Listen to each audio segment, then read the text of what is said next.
Hello student, good morning to all. Start a new lecture of Oracle subject. In the last lecture, we learn about ampersand and double ampersand.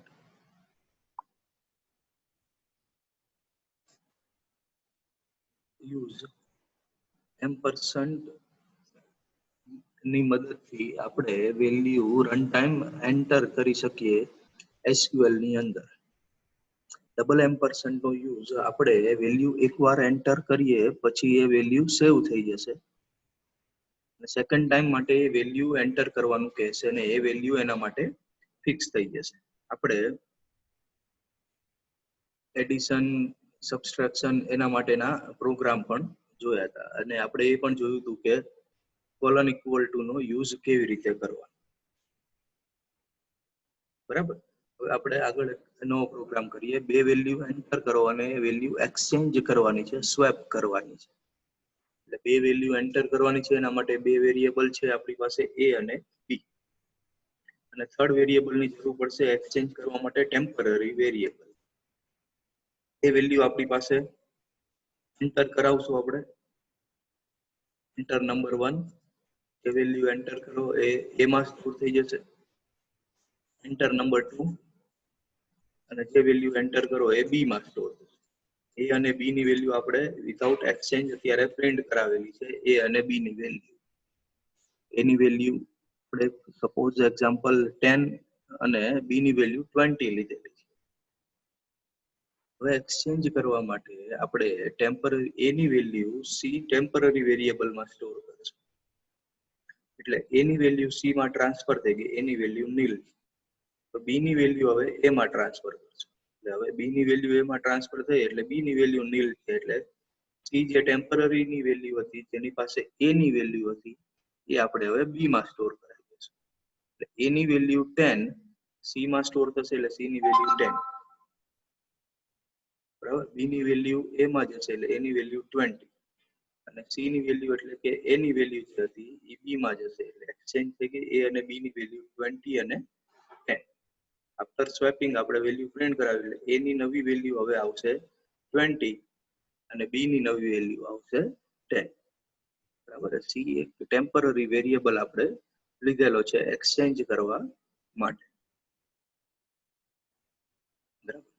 હવે આપણે જોઈએ બીજી બધી લેંગ્વેજની જેમ if, else if અને nested if else જે આપણે સી સી++ માં એમાં ભણ્યા એ જ વસ્તુ આપણે ઓરેકલ ની અંદર પણ લખવા. થોડો ઘણો સિન્ટેક્સમાં એમાં ફેરફાર છે. શું ફેરફાર છે એ જોઈએ. Total control structure decision statement 3 ટાઈપના હોય. if loop, second one is if then else, if અને else part બે આવે. અને જો બે થી વધારે કન્ડિશન હોય તો if then else if else. બરાબર. હવે સૌથી પહેલું આપણે સ્ટાર્ટ કરીએ if loop. તો કન્ડિશન 2 હોય ત્યારે બ્લોક ઓફ સ્ટેટમેન્ટ પ્રિન્ટ કરાવવા માટે ખાલી if loop નો યુઝ થાય. કન્ડિશન ખોટી પડે તો શું પ્રિન્ટ થાય એ if loop ની અંદર આપણે ડિફાઇન નહીં કરીએ. જો કન્ડિશન સાચી પડે તો બ્લોક ઓફ સ્ટેટમેન્ટ પ્રિન્ટ થાય અને કન્ડિશન ખોટી પડે તો લૂપની બહાર આવી જશે. જોઈએ સિન્ટેક્સ if, પછી કન્ડિશન અને પછી છેલ્લે થાય. ધેન લખવું અહીંયા કમ્પલસરી છે. શું કામ? છેલ્લે આપણે સિન્ટેક્સ પ્રમાણે ધેન લખવાનું રહેશે. બ્લોક સ્ટેટમેન્ટ અને છેલ્લે એન્ડ if થી ક્લોઝ કરવાનું. જો કન્ડિશન ટ્રુ હોય તો આ બ્લોક ઓફ સ્ટેટમેન્ટ પ્રિન્ટ કરશે અને જો કન્ડિશન ખોટી હોય તો સ્ટેટમેન્ટ એક્સ પ્રિન્ટ કરશે. બરાબર. એટલે સ્ટેટમેન્ટ એક્સ તો લૂપ ની બહાર લખેલું છે. કન્ડિશન સાચી પડે કે ખોટી પડે સ્ટેટમેન્ટ એક્સ તો પ્રિન્ટ કરશે.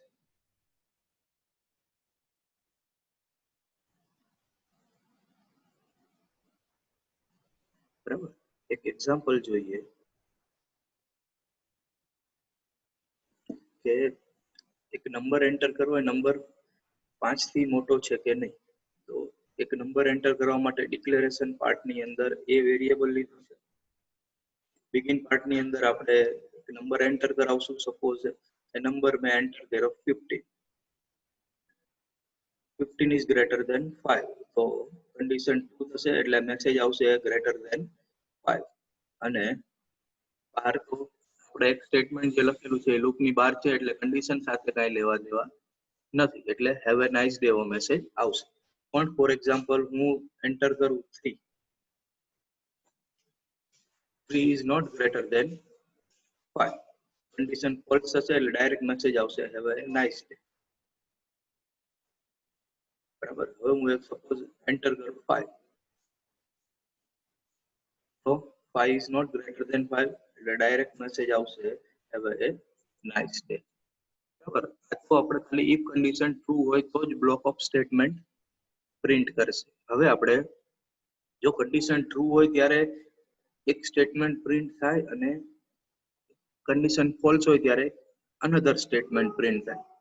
એના માટે આપણે if then else નો ઉપયોગ કરી શકીએ. જ્યારે બે કન્ડિશન હોય ત્યારે આપણે if then else નો ઉપયોગ કરી શકીએ. શું થાય કે if condition is true and print block of statement, and if condition is false and print default statement.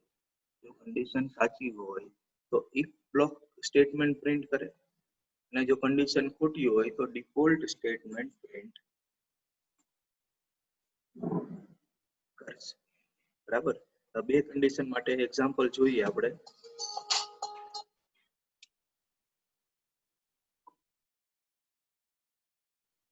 બરાબર. બે નંબર આપણે અહીંયા એન્ટર કરશું.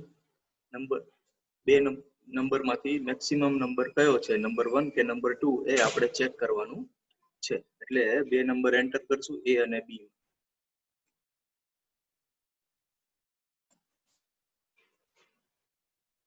એન્ટર નંબર 1, એની વેલ્યુ આપણે સ્ટોર કરશું 100.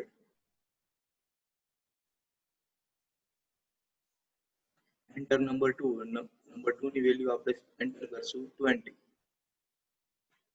એની વેલ્યુ 100, બી ની વેલ્યુ 20. એટલે 100 ગ્રેટર ધેન 20 કન્ડિશન થશે એટલે મેસેજ આવશે એ ઇઝ મેક્સિમમ. પણ જો તમે વેલ્યુ 10 અને 20 આપી હોય તો 10 is not greater than 20, condition is false. Then print the else statement b is maximum. તો કન્ડિશન હોય if કન્ડિશન વાળું સ્ટેટમેન્ટ પ્રિન્ટ કરશે અને જો કન્ડિશન ફોલ્સ હોય તો else block of statement print કરશે. છેલ્લે એન્ડ if થી ક્લોઝ કરવાનું.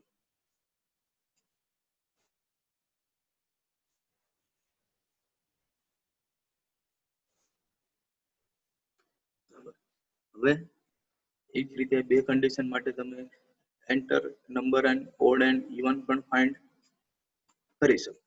બરાબર. નંબર ઓડ છે કે ઇવન છે એમાં આપણે શું કરીએ, રિમાઇન્ડર શેષ શોધવાની. જો શેષ 0 હોય, રિમાઇન્ડર 0 હોય તો number is even, otherwise number is odd એવું પ્રિન્ટ કરશે, જે આપણે બીજી બધી લેંગ્વેજમાં કરેલું છે. હવે જો બે થી વધારે કન્ડિશન હોય તો જો બે થી વધારે કન્ડિશન હોય તો if then else if else નો ઉપયોગ થશે.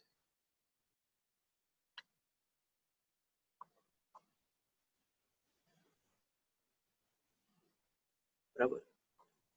જેમ આપણે બીજી બધી લેંગ્વેજમાં else if નો ઉપયોગ કરીએ છીએ એમ અહીંયા પણ થશે.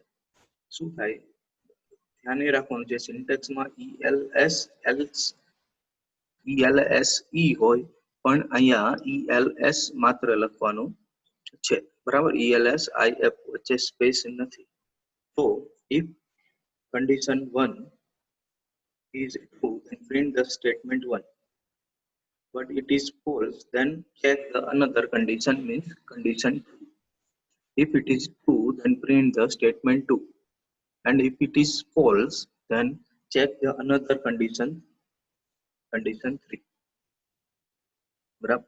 એટલે પહેલી કન્ડિશન સાચી હોય તો સ્ટેટમેન્ટ 1 પ્રિન્ટ કરશે, પહેલી કન્ડિશન ખોટી હોય તો બીજી કન્ડિશન ચેક કરશે, બીજી કન્ડિશન ટ્રુ હોય તો સ્ટેટમેન્ટ 2 પ્રિન્ટ થાય, બીજી કન્ડિશન ખોટી હોય તો કન્ડિશન 3 ચેક કરશે.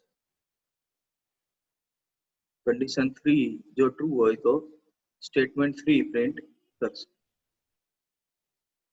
બરાબર.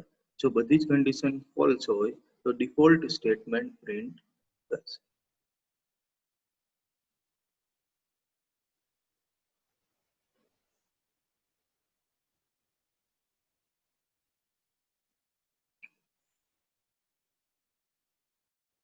બરાબર, એટલે તમે ગમે એટલી કન્ડિશન આમાં લખી શકો, 2 થી વધારે કન્ડિશન હોય તો પણ લખી શકો.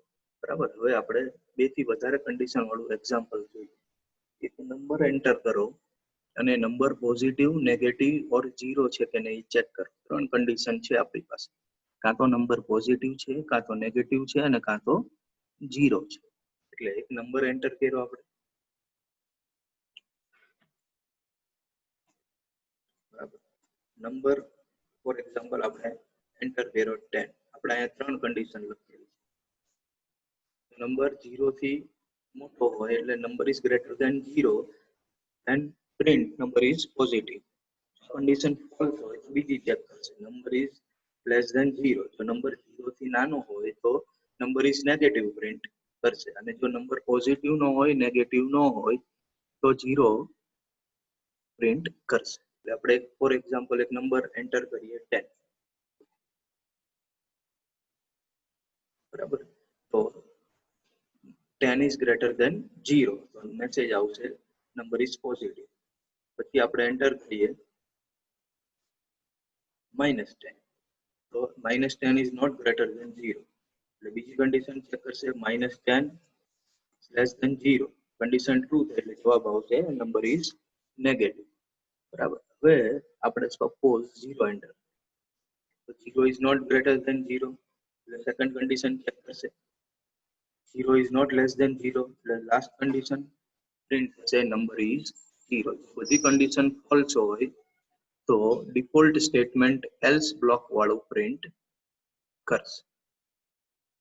બરાબર, હવે આપણે વધારે કન્ડિશન માટે એક નવો પ્રોગ્રામ જોઈએ કે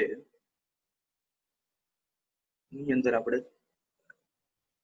3 સબ્જેક્ટના માર્ક એન્ટર કરીએ, ટોટલ પર્સન્ટેજ અને ગ્રેડ ફાઇન્ડ આઉટ કરીએ.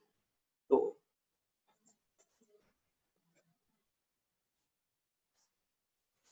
સબ્જેક્ટ 1,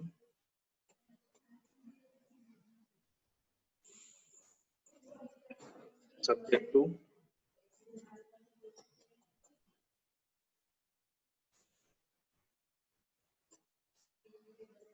સબ્જેક્ટ 3,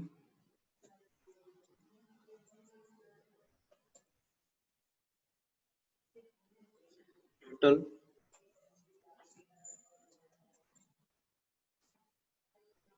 પર્સન્ટેજ અને લાસ્ટમાં આપણે જોશું એનો ગ્રેડ પ્રિન્ટ કરાવશું. બરાબર, તો 3 સબ્જેક્ટના માર્ક એન્ટર કરવા પડશે આપણે.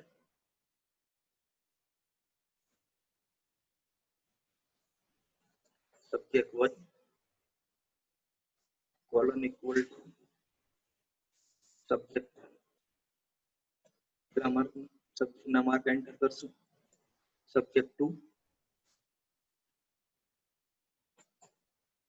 બીજા સબ્જેક્ટના માર્ક, સબ્જેક્ટ 3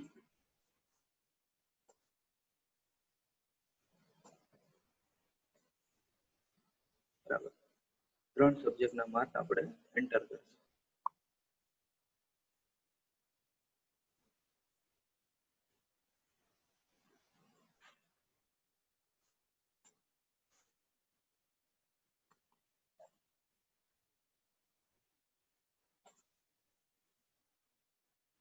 સબ્જેક્ટના માર્ક એન્ટર કર્યા પછી આપણે એના ઉપરથી ટોટલ ફાઇન્ડ આઉટ કરી શકીએ. Total subject 1, subject 2, subject 3. Total ઉપરથી આપણે પર્સન્ટેજ ફાઇન્ડ આઉટ કરી શકીએ. Total divide by 3. પર્સન્ટેજ ઉપરથી આપણે ગ્રેડ ફાઇન્ડ આઉટ કરી શકીએ. ટોટલ અને પર્સન્ટેજ આપણે પ્રિન્ટ કરાવી દઈએ.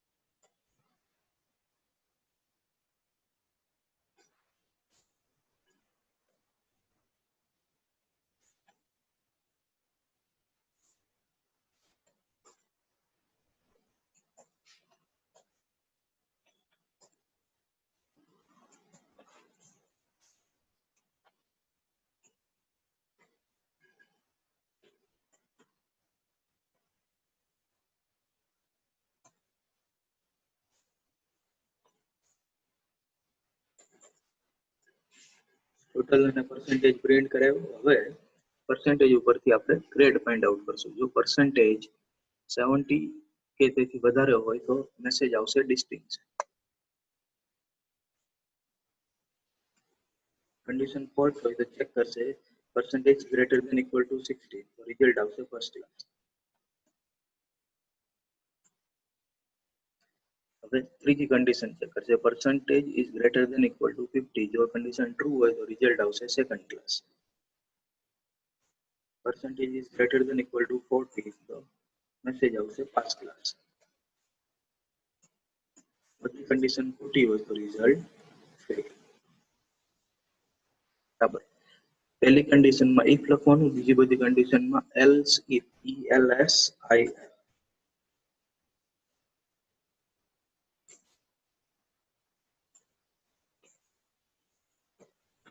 અને લાસ્ટ કન્ડિશનમાં else. જો બધી કન્ડિશન ફોલ્સ હોય તો રિઝલ્ટ ફેલ પ્રિન્ટ કરશે. બરાબર. આપણે કંટ્રોલ સ્ટેટમેન્ટ, ડિસિઝન સ્ટેટમેન્ટ જોયું, જેની અંદર એક કન્ડિશન હોય તો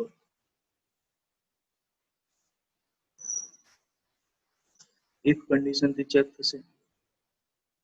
થી વધારે બે કન્ડિશન હોય તો if else ચેક કરશે. અને બે થી વધારે કન્ડિશન હોય તો if else if કન્ડિશન થી ચેક કરશે. બરાબર. આપણે જો તમને આ લેક્ચરમાં ખ્યાલ આવ્યો હશે. નેક્સ્ટ લેક્ચરમાં આપણે વધુ ટોપિક સાથે મળીશું. Thank you.